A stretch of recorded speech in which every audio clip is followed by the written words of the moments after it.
Bueno, buenas noches. Eh, esta noche vamos a ver algunos conceptos teóricos de las teorías críticas para que podamos tener esta primera aproximación a conceptos que son clave, digamos, ¿no? Bueno, eh, siempre que hablamos de pedagogía tenemos que pensar desde qué lugar hablamos y por qué, digamos, ¿no? Cuando hablamos de pedagogía crítica, generalmente lo primero que pensamos son sobre las cuestiones que pasaron en América Latina, prácticamente como surgimiento de una postura nueva frente a la pedagogía tradicional, digamos, ¿sí? Hay algunos datos interesantes que quiero compartir con ustedes, y es que, por ejemplo, ya en la década del 70, el 50% de los alumnos de las escuelas primarias dejaban las escuelas en condiciones de semi-analfabetismo o analfabetismo, ¿no? Y muchos de ellos no tenían acceso a la posibilidad de aprender y terminaban en la marginalidad, digamos, ¿no?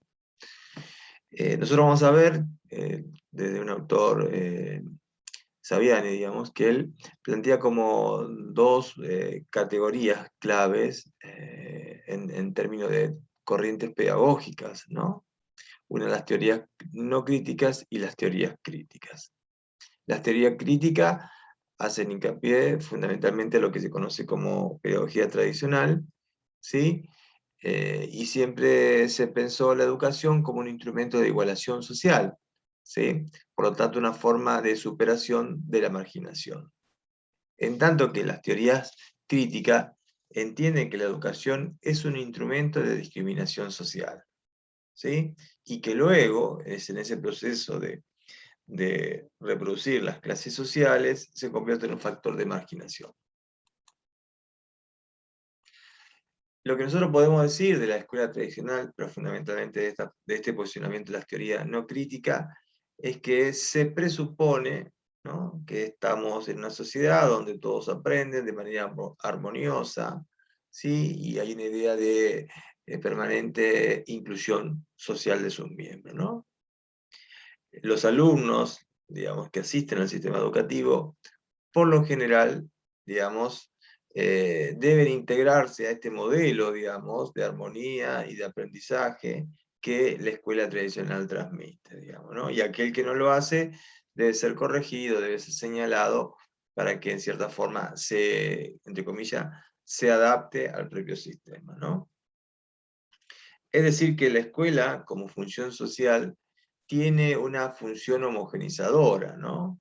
Y tiene por un lado la función de construir los lazos sociales, promover la cohesión grupal y garantizar la integración de todos los individuos en el cuerpo social, ¿sí? Lo que espera la escuela con la integración justamente es romper o superar la marginación. En cambio, de la postura más críticas, en este desarrollo teórico vamos a ver fundamentalmente una de las cuantas, o una o dos teorías nada más, pero existen muchas, digamos, pero no da el tiempo real para poder desarrollar todos los contenidos. Desde la postura de las teorías críticas, se concibe la sociedad como marcada por esta división en grupos o clases antagónicas que se relacionan sobre la fuerza expresada, ¿sí? ¿Qué quiere decir esto? Que esa fuerza antagónica se dan entre las condiciones de producción, de quienes tienen los medios de comunicación para producir y quienes no los tienen. Sobre los que no tienen, digamos, se presupone que hay una situación de explotación para generar esa pluralidad que permite que el mercado funcione, ¿no? Desde esta perspectiva teórica, la marginalidad es un fenómeno inherente a la propia estructura, es decir, que desde el momento en que la estructura nace y se constituye como Estado, existe esa posibilidad, digamos, de quedar en la marginalidad, digamos, ¿no? En general, las teorías no críticas se presupone que todos son autómatas, que tienen capacidad de aprender, que todos aprenden de la misma manera, digamos, ¿no? En tanto que las teorías críticas, el planteo va a ser totalmente contrario, ¿no? Es Es decir, que los determinantes sociales o objetivos tienen que ver con la función social de ese sujeto en un sistema, digamos, ¿no? Y ese sistema está inserto fundamentalmente en una estructura social económica, ¿sí? Que lo condiciona, y el fenómeno educativo tiende a reproducir ese condicionamiento social, digamos, ¿no? Por eso, dentro de estas perspectivas, la función básica de la educación es la reproducción de la sociedad, ¿sí? Por eso se conoce como teorías críticas reproductivistas. ¿Cómo surgen las teorías críticas? Y las teorías críticas surgen en contraposición a los modelos tradicionales. Pero vamos a hablar un poco de las teorías no críticas, porque las teorías no críticas se consolidan en el siglo XIX con el advenimiento del Estado Nacional, ¿sí? Es decir, que fundamentalmente, con la ruptura del paradigma dominante del siglo XVIII, siglo XIX, prácticamente hablamos de la monarquía, la burguesía empieza, a través de la Revolución Rusa del siglo XIX, empieza a reclamar espacios, digamos, de igualdad de condiciones. Ojo, esta igualdad de condiciones no hace referencia para todos los sujetos, sino para una elite determinadas que tenían ciertos modos y bienes de producción, ¿sí? Sí veían en este proceso, y estamos hablando ya primera, segunda revolución industrial, siglo XIX, sí veían la posibilidad de, a través de la industria y del comercio, generar, digamos, polos de comercios y que estos grupos con mayores riquezas pudieran tener acceso. Y veían o vieron, paralelamente a la conformación de los procesos de industrialización, que la conformación de los estados nacionales necesitaban un modelo que se instaurara para poder, digamos, sociabilizar y crear una conciencia de nacionalidad, digamos, ¿no? Y es por eso que el papel protagónico, y esto se ha visto no solamente en Argentina, sino casi yo diría que casi en todos los países del mundo, siglo XIX, siglo XVIII, fundamentalmente el siglo XIX, empiezan a conformarse todos los estados nacionales, ¿no? Y la educación tenía un rol protagónico porque veía como el medio fundamental para construir ciudadanía, digamos, ¿no? Muchos, vamos a ver, muchos liberales, en cierta forma, veían que la educación era una forma de generar conciencia, ¿sí? Para convertir a esos súbditos de la antigua monarquía en verdaderos ciudadanos, ¿no? La escuela tradicional del siglo XIX entendía que la causa de la marginalidad estaba determinada fundamentalmente por la ignorancia, digamos, ¿no? Vamos a ver que el rol docente en esta mirada tiene un rol muy importante porque el rol al docente se le otorga, digamos, esa capacidad y esa creatividad para centrar esas series de conocimiento y transmitir ese conocimiento de una manera gradual y lógica, ¿no? Y también, entre otras cosas, a partir del conocimiento, el docente reproduce la retransmisión de la cultura dominante, digamos, ¿no? Y de ese lugar los alumnos asimilan este tipo de conocimientos que les son transmitidos de la institución educativa. Bueno, no podemos dejar de lado hablar de dos mentores muy importantes, que ha sido Domingo Faustino Sarmiento y Juan Bautista Alberdi, digamos, ¿no? Uno, Alberdi, ha sido el creador, digamos, de lo que se conoce como digamos, el libro de bases para la estructura del país, digamos, ¿no? Digamos, la constitución de Alberdi la constitución originariamente se construye sobre los principios que ha planteado justamente Alberdi, digamos, ¿no? Tanto Alberdi como Sarmiento tenían posicionamientos totalmente distintos de la educación, digamos, ¿no? Y todos atravesados por una ideología, digamos, ¿no? Porque no podemos dejar de hablar que los procesos educativos están atravesados de ideología, digamos, ¿no? Sí, los dos vieron la educación como un proceso importante de construcción de ciudadanía, ¿no? Después vamos a ver un poquito dónde uno hace más eje y hacia dónde quiere ir, pero en líneas generales, Alberdi veía en la educación la necesidad de la instrucción, ¿sí? No consideraba Alberdi que la educación primaria sea importante. En realidad, él siempre planteó de esta visión más liberal que la educación debía ser focalizada fundamentalmente con los grupos elites, digamos, ¿no? Por eso siempre propició la creación de los colegios nacionales, ¿sí?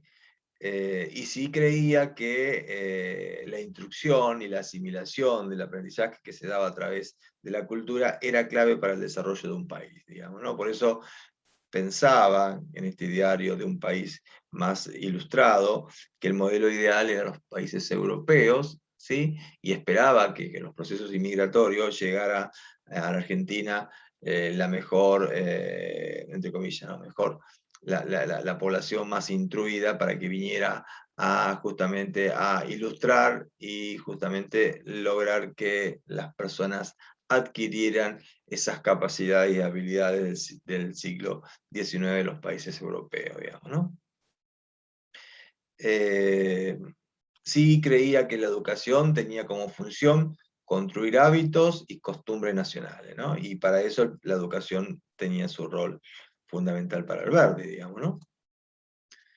En cambio, Sarmiento, también con una ideología liberal, pero con una visión distinta, porque él consideraba que la educación debía ser igualitaria, ¿no? Y esto también fue un modelo a nivel de Latinoamérica, porque Sarmiento planteaba la educación tanto de mujeres y varones, digamos, cosa que hasta ese siglo las mujeres por ahí no tenían poder acceso a formarse o cursar carreras, por supuesto, universitarias, ¿no? Sarmiento creía y estaba convencido que era a través de los procesos de la educación pública la posibilidad de construir ciudadanía y romper con la barbarie, ¿no? Él llamaba barbarie todos estos lugares donde, que tenían que ver con los gauchos, con los pueblos originarios, digamos, ¿no? Esto veía como que habían que exterminarlos. De él, en muchos de sus escritos aparece eso y por eso ha sido muy criticado porque él, digamos, en cierta forma apoyaba el exterminio de los indios porque consideraba que en cierta forma era una raza inferior y que no permitía crecer en la nación, digamos, ¿no? Todos estos grandes autores tomaban como modelo, digamos, a los países europeos, fundamentalmente Francia y Gran Bretaña, ¿no? Sarmiento criticó mucho, él decía que la barbarie se había producido por la cultura dominada de España, digamos, ¿no? Él veía en España como uno de los países más atrasados del mundo, no errado en su análisis, y tomaba como modelo fundamentalmente a los países más desarrollados y haciendo foco también en Estados Unidos porque era un país que estaba en un proceso de gran producción industrial y de gran crecimiento, digamos, ¿no? Eh,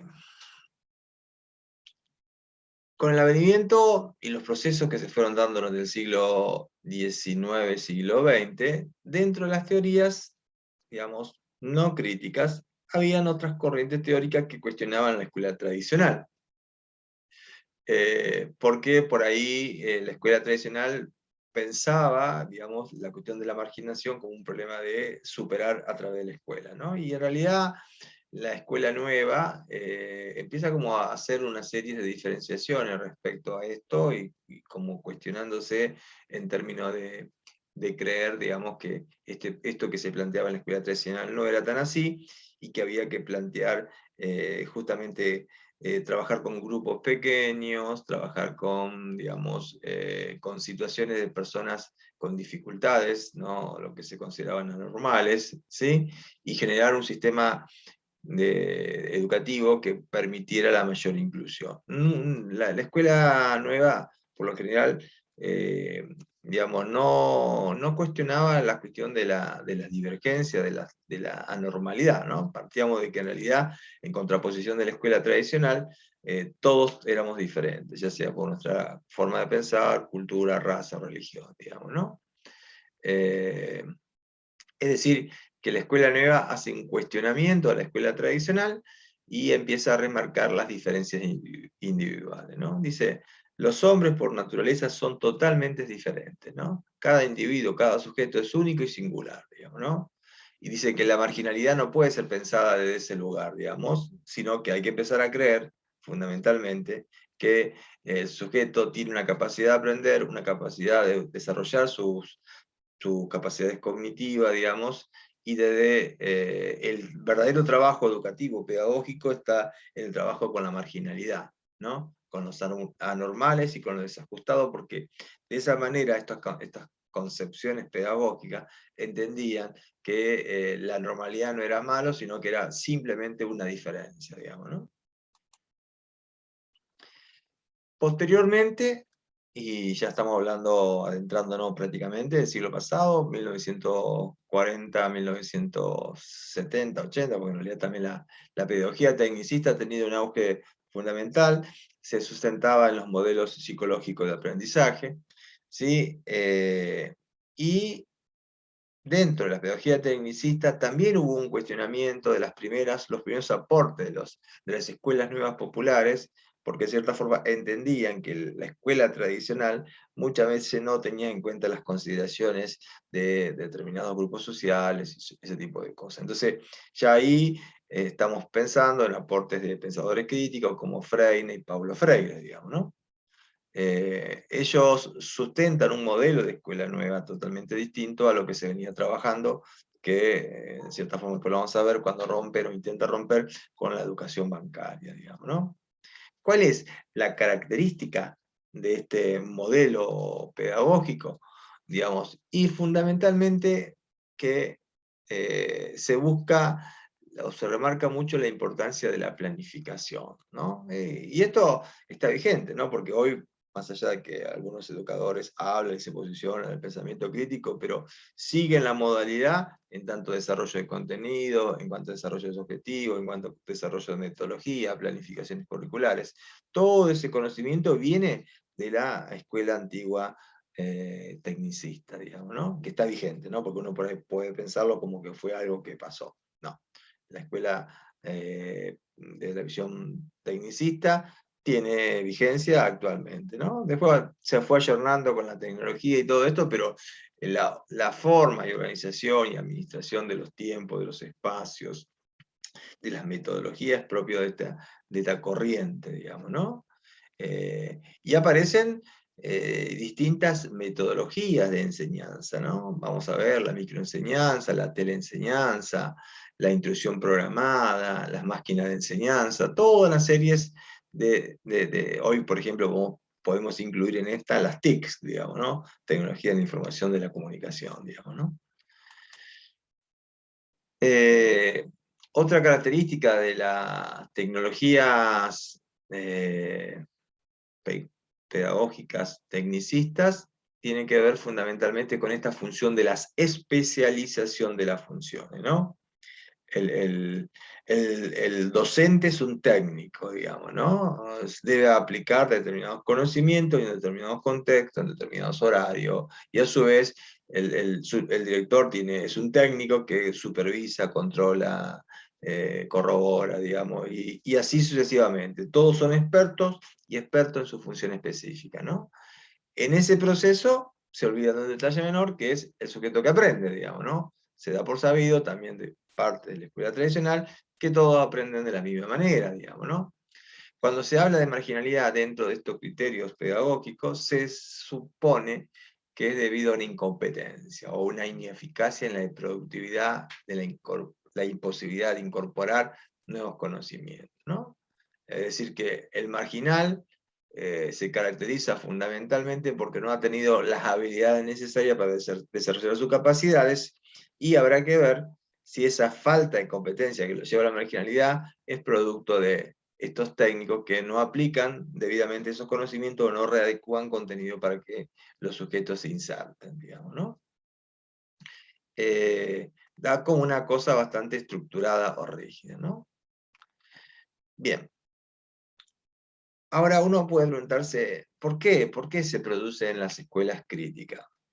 En estos prácticamente desde el siglo XIX hasta 1960, 1970, estamos hablando del siglo XX, en general se presuponía que la escuela iba a generar un proceso de inclusión y transformación social, y que iba a llevar al gran orden y progreso, digamos, ¿no? Pero ¿qué pasó?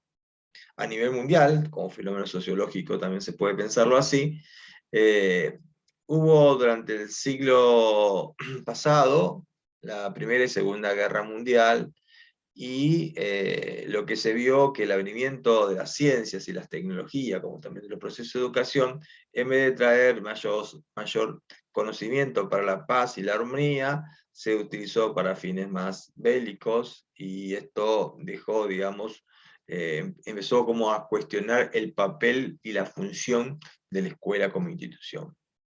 En ese proceso de cuestionamiento crítico aparecen pensadores de las líneas de pensamiento izquierda, Gramsci, aparece, bueno, retoma los escritos del Capital de Marx, Carlos Marx, y sobre eso empieza a haber todo un cuestionamiento al papel de la escuela y qué función tiene en este proceso educativo, digamos, ¿no? Así que bajo ese contexto, y en un contexto donde la educación empieza como a ser cuestionada de todos los sectores sociales, empiezan a aparecer estos movimientos pedagógicos críticos que se contraponen a los modelos tradicionales, digamos, ¿no? Y acá también podemos remarcar que dentro de los pensadores críticos también están estos movimientos que tienen que ver el papel de la educación no formal, digamos, ¿no? Bien. Algunos autores norteamericanos, como Schilling y Wowles, consideran que la escuela tenía en sus orígenes una función medianamente igualadora, digamos. El principio, la finalidad de la educación en sí misma era lograr mayor igualdad.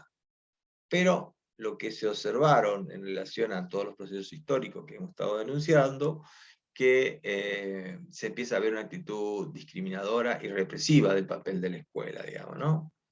Todas las reformas escolares, ¿sí?, que se habían implementado durante el siglo pasado fracasaron, ¿sí? Y empieza a analizarse que en realidad la escuela tiene como finalidad reproducir las clases sociales y reforzar el modelo de reproducción capitalista, ¿no? Entonces, hacer un análisis cuestionando el capitalismo y entendiendo que el capitalismo ha necesitado de la fuerza productiva para justamente explotarlo y de ese lugar mantener su nivel de clase dominada, digamos, ¿no? Entonces, hace como un cuestionamiento al papel de la escuela clásica, porque entiende que es parte de ese proceso de la reproducción de las diferencias sociales, ¿sí? Hubo muchos sociólogos y educadores, también Bourdieu y Passerón, por ejemplo, que han dado todo un análisis muy interesante sobre el papel que juega la violencia simbólica en los procesos educativos, ¿no? En ese sentido, por ejemplo, remarcan que el currículum oculto es una de sus características. ¿Qué es el currículum oculto? Son todos esos modos de dominación ideológico que en cierta forma, sin que el otro pueda ser percibido, lo posicionan en un lugar de poco conocimiento y de dominación y control, digamos, ¿no?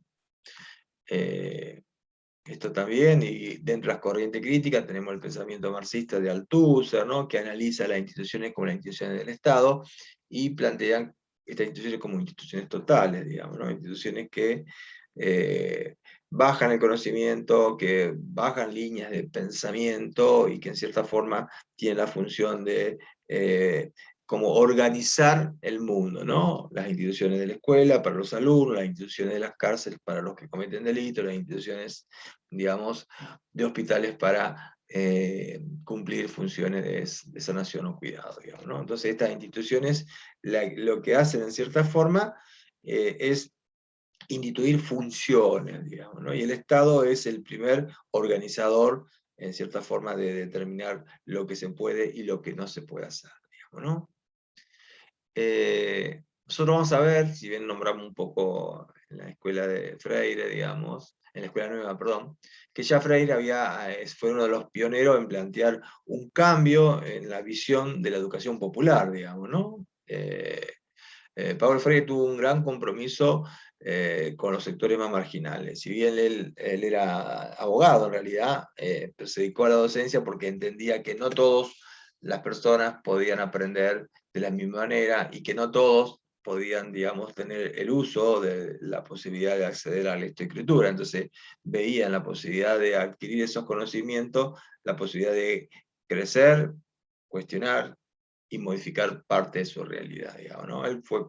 Nació en Brasil, fue perseguido ideológicamente durante muchos años, del año 64, tuvo que ser exiliado porque justamente en los golpes militares lo que se pensaba era romper con esta estructura de pensamiento crítico. Observemos que históricamente, prácticamente en América Latina, tanto en Chile, Argentina, Perú, Bolivia, Brasil, Venezuela y Colombia, creo, durante el mismo periodo histórico se produjeron los distintos golpes militares. Y no fue azaroso, porque de Estados Unidos, digamos, se bajaba la línea de que había que romper con los movimientos insurgentes que apoyaban a Fidel Castro. No olvidemos que Fidel Castro, digamos, derroca a Batista en el año 1958 frente a la nariz de Estados Unidos, digamos, ¿no? Y en ese momento Cuba, digamos, cuando se convierte en un país comunista, era apoyado por la URSS, digamos, ¿no? En ese momento. Y Estados Unidos veía con temor y preocupación que la presencia del comunismo frente a Estados Unidos podía ser una plaga que se extendiera a toda América Latina. Por eso Estados Unidos se encargó de apoyar todas las dictaduras posibles y capacitar a todos los generales para que en cierta forma combatieran y exterminaran los movimientos revolucionarios, digamos, ¿no? Digo esto porque en ese contexto hay que entender también las teorías críticas, ¿no? Porque en definitiva, justamente, no surgen azarosamente, sino que tienen que ver con una serie de movimientos sociales contestatarios, con, digamos, para esa época, pensemos que el primer gobierno socialista de de América Latina fue justamente en Chile, en la década de los 70, digamos, ¿no? Entonces, eso generó un revuelto y un temor muy importante, que prácticamente después pensemos que la dictadura en Chile duró de derrocamiento de 1970 hasta 1990, digamos. Perdón, 1970 hasta 1990, sí, así dije. Hasta la muerte de Pinochet, digamos, ¿no? Entonces, todo esto, la muerte de Allende significó generalmente una pérdida muy grande, porque no solamente que fue un gobierno popular, sino un gobierno de izquierda elegido democráticamente, digamos, ¿no? Bueno, dentro de ese contexto y de esa problemática tan compleja, es que empieza desde estas corrientes de la educación popular, digamos, empieza a haber toda una serie de conocimientos y empezar a darle voz a los que no tenían acceso y empezar a alfabetizar para que pueda pensar y reflexionar sobre ese mundo que le toca vivir, digamos, ¿no? Aparece una nueva idea de lucha y de confrontación, pero una lucha también de comprometido por una sociedad más justa e igualitaria, digamos, ¿no? Freire cuestionaba el modelo tradicional, alegando que era una educación bancaria, ¿sí? Fundamentalmente una educación hegemónica, que reproducía las clases sociales, pero que en definitiva el sujeto era un sujeto pasivo y desde el conocimiento se bajaba el conocimiento de una manera autoritaria, unidireccional, y que rechaza la crítica y niega el diálogo y la reflexión. Y justamente desde ese lugar es que en su metodología plantea estos valores de empezar a tomar la palabra, empezar a desarrollar un pensamiento crítico y fundamentalmente buscar el diálogo y la reflexión como una propuesta de cambio y de superación. ¿Sí? Es así que empiezan a dar los primeros indicios de lo que es la educación, digamos, popular, ¿no? Eh, Cuando los sujetos se lo educa, cuando los sujetos se les enseña a tener un pensamiento crítico, toma conciencia de su condición en la que se encuentra y lo insta a poder reflexionar para poder transformar esa realidad que le toca vivir. Por eso él rompe con este modelo de la educación bancaria, ¿no? y su baluarte, digamos, es el diálogo, la crítica y la reflexión.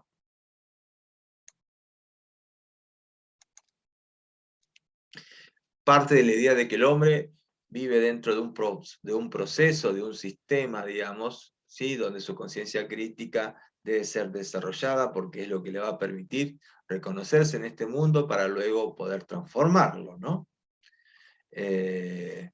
Él marca la importancia de una educación orientada a los sectores más populares, ¿sí? Para ayudar a este proceso de lograr la liberación, ¿sí? Estos procesos de lucha no fueron procesos fáciles en América Latina, fueron luchas de confrontación, de conflictos bélicos, las guerrillas y las muertes de los grupos más vulnerados, digamos, ¿no? Que eran contestatarios al sistema, digamos, ¿no? En este marco es que empiezan a haber movimientos de lucha, de uniones y de confrontación al gobierno dominante para romper con esa dominación, ¿sí? Y frente a tal caos y tanta miseria y tanta sublevación y lucha, lo que intenta Freire es unir a las personas para que pueden empezar a tener la esperanza de cambiar algo de esa realidad que le toca vivir, ¿sí?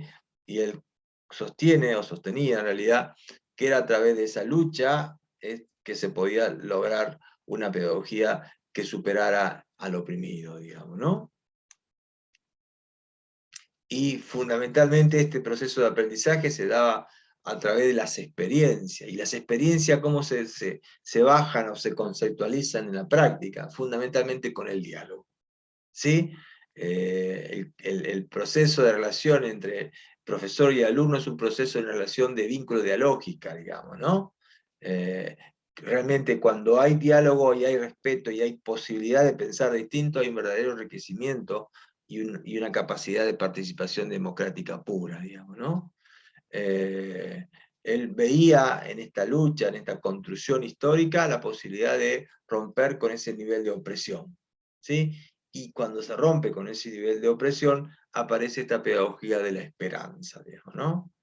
Es indudable que en esta lucha hubo muchos movimientos críticos, muchas corrientes nuevas también, que se fueron sumando, digamos, y no solamente se vio esto en América Latina, sino que también después se fue extendiendo con otras corrientes, como la teoría de la liberación, por ejemplo, o teología de la liberación, que también se fueron dando y se fueron extendiendo. Pero a partir de las experiencias que se ocurrieron en América Latina, en algunos países de Europa y fundamentalmente de África, ¿no? Esta política, este papel de la educación como un proceso de liberación, de toma de conciencia y de transformación, fue uno de los pilares que se sostiene y sostiene como una posibilidad de lucha para mejorar como sociedad, digamos, ¿no? Paulo Freire entendía que tanto los hombres y las mujeres no letradas, es decir, que no sabían leer ni escribir, estaban desamparados en el mundo, ¿no? Eh, y decía que no era posible insertarse en un mundo si no hay posibilidad de poner en palabra los rudimentos básicos de la lectoescritura, ¿no? Y para eso, de cierta forma, la, la posibilidad de leer le abre la mente para poder tener una conciencia crítica y transformadora, ¿no? Rompe con el paradigma tradicional donde el conocimiento no es algo cerrado, limitado, sino que la posibilidad de dialogar, la posibilidad de rescatar la experiencia del otro, rompe con esta idea de que el conocimiento se transmite, ¿no? El conocimiento es un proceso en construcción permanente, el acto educativo es un proceso de construcción, ¿no? Y no de transmisión de conocimiento, ¿no? Cuando hay la posibilidad de reconstruir un conocimiento con el otro, digamos, yo me enriquezco, aprendo y el otro también aprende conmigo, digamos, yo aprendo con el otro, digamos, ¿no? Dentro de esta visión crítica, digamos, se empieza a romper con esta idea de la deshumanización del otro, digamos, ¿no? Que la deshumanización del otro tiene que ver con los estados de opresión, ¿sí?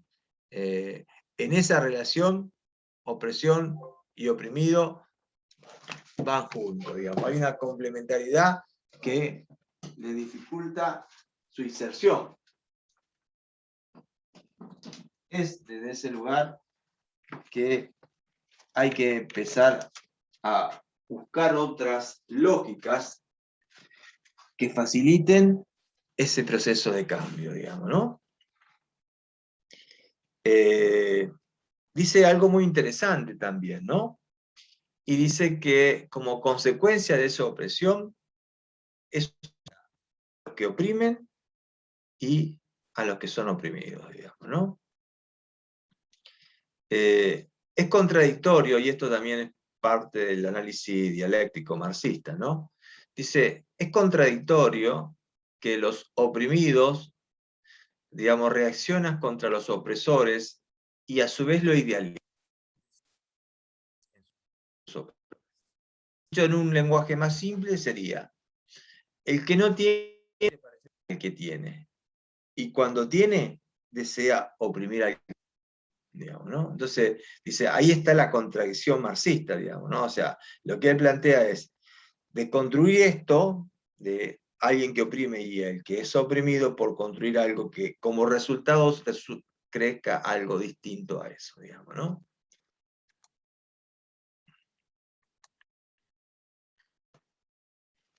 Por eso, en ese proceso de la deshumanización del otro, opresión, afecta a todos, oprimidos y quienes oprimen, ¿sí? Y hay que romper en esa dialéctica para transformarlo en algo nuevo, digamos, ¿no? Y que sea liberador para los ambos. Y ahí está lo dialéctico. Cuando muestro la contradicción, cuando contrasto con la realidad, aparece algo totalmente nuevo y distinto, ¿no? Desde ese lugar de la ruptura, de esa situación de oprimido y oprimido y opresor, es donde cuando uno toma conciencia de ese acto, dice, y eso se da a través del proceso de la educación, esto se pasa a un nuevo modo, digamos, que tiene que ver con esta idea de la libertad para ambos. Cuando yo me corro de esos lugares, me doy cuenta que en definitiva no me hace bien y no le hace bien al otro, digamos, ¿no? Y si yo sostengo de esa metáfora el amo y el esclavo, es indudable que quedo encapsulado en ese posicionamiento de imposibilidad, ¿sí? Dentro de este proceso de trabajo, lo que hay fundamentalmente es un nuevo hombre, digamos, ¿no? Y cuando hay un nuevo hombre con un pensamiento distinto, rompe con la contradicción. Ya no hay ni opresor ni oprimido. Un hombre aparece, un hombre liberado, un hombre humanizado. ¿Sí? Acordemos que la educación bancaria es un instrumento de opresión. ¿Sí? Y en contraposición a este modelo de opresión, aparece justamente una educación problematizadora. ¿Qué problematizadora?